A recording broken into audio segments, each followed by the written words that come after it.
What's the music you play for a franchise who just watched its window close? Regardless of whether Jimmy was signed to a 2-year extension, which he was, regardless whether Steph Curry is still signed, which he is, regardless of what Draymond Green may say about the team and the young players who they are starting to focus on, which he does, it is hard to argue that the Golden State Warriors are anywhere near the top of the Western Conference, the deep Western Conference, where the ascending Oklahoma City Thunder look to be at the top of the perch while the Nuggets are trying to force them to a deciding Game 7. So I'm watching the Timberwolves make it to the conference finals, and they remind me a little bit of the Dallas Stars, in that the Dallas Stars are one win away of making it to the conference finals for a second year in a row. People may not remember the Indiana Pacers. This is their second conference finals in a row. Do you remember the Minnesota Timberwolves in the conference finals last year against Luka and the Dallas Mavs? So this is their second conference finals in a row. This is a thing. People talk about parity. People talk about hope. I think the NHL is going to have 3 or 4 conference finalists the same as last year. The NBA, depending on what happens with Celtics Knicks, the Mavericks are out. The parity that you're talking about, the hope that you think you need, it may not be as available as you'd like. From a Warriors standpoint, they look at themselves and they've got to be realistic. If Steve Kerr is worth his weight in gold as a coach, he's got to be able to look at this team and realize that the way it's constituted simply wasn't good enough. But what he did is, after the game, he blamed the loss, not on how great Julius Randle was, and he gave you 29, or Anthony Edwards, he had another great game. But Steve Kerr has a different view of what happened, and I want you to hear it directly from him, because I'm not sure that either you or I am going to buy this at all. Game is to ISO, get the ball into the paint, and then move it to generate shots. And they just made the decision not to leave our perimeter guys, even our non-shooters on the perimeter. They just stayed with them everywhere and made Jimmy play one-on-one. And because they have a lot of length and athleticism, it wasn't easy for him to get anything at the rim and in the paint. And obviously they've got Gobert back there. So they made things difficult on Jimmy. Once Steph went out, it changed everything for our whole team, but especially for Jimmy. Steve Kerr sounds like someone broke the code, except it's the most elementary Watson-like strategy you could have. Make Jimmy Butler beat you because he's no longer capable of beating you, notwithstanding his comments that, hey, playoff Jimmy can come back whenever playoff Jimmy wants. Playoff Jimmy's ready to go, but he likes getting his teammates involved. All of that horse hockey that Jimmy Butler spewed, it turns out to be not accurate. In a game where you're down 3-1 and you've obviously got to get the win, Jimmy Butler took 11 shots. 4 for 11, ended up with 17 points. Explain to me the fact that what the T-Wolves did with the brilliant coaching, I guess they realized, hey, here's what we'll do. We're going to not leave the 3-point shooters open. I'm not sure why every team doesn't do that, but I digress. We're going to make an individual beat us one-on-one, and we're going to rotate defense when we've got a man in the middle, whether it's Rudy Gobert or Mitchell Robinson or someone with length and size.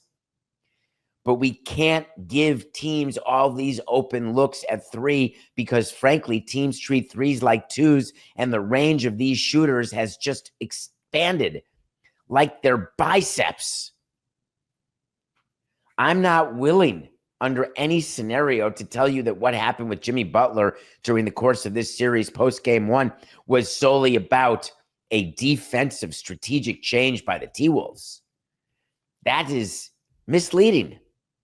What happened to Jimmy Butler and the Warriors is they're not good anymore. And without Steph Curry, they are not even playoff worthy. With Steph Curry, barely playoff worthy. The best part about the Warriors being eliminated, because I will miss watching Steph Curry play, though I think I told you in a previous show, it didn't rise to a wait to see. But I told you with the hamstring, very unlikely he'd be back at all this series. They pretended, hey, he's doing some basketball warm-ups. Wait to see for game 6. And I was thinking to myself, there is no way that a grade 1 hamstring strain is good to go this quickly. But certainly we can release that. We can make it known to the players, hey, get this one and you'll get your guy back. I have a different strategic view. I don't want the Timberwolves thinking, my God, we better win right now. So we got to give 200%, which of course you can't do. We got to give 100% because if we go to a game 6, Steph Curry might be back.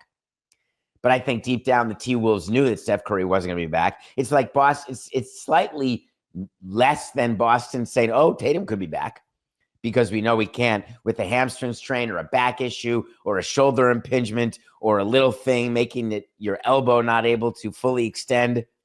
Those are things that can be cured on a relatively quick basis, as opposed to when you're in the hospital getting the ACL repaired or the Achilles tendon. So Draymond Green, just to finish the Warriors season, I wanted to purposefully put a bow tie on the Warriors season through the lens of Draymond Green.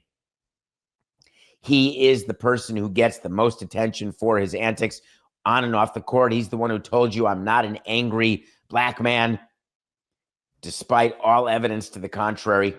He was fined an additional $50,000.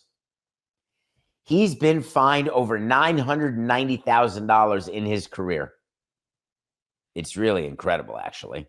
And you're going to say, what's 990 grand when you've made $200 million? The answer is it's almost 1/200th, 0.5% of your net worth, because you have no control over yourself.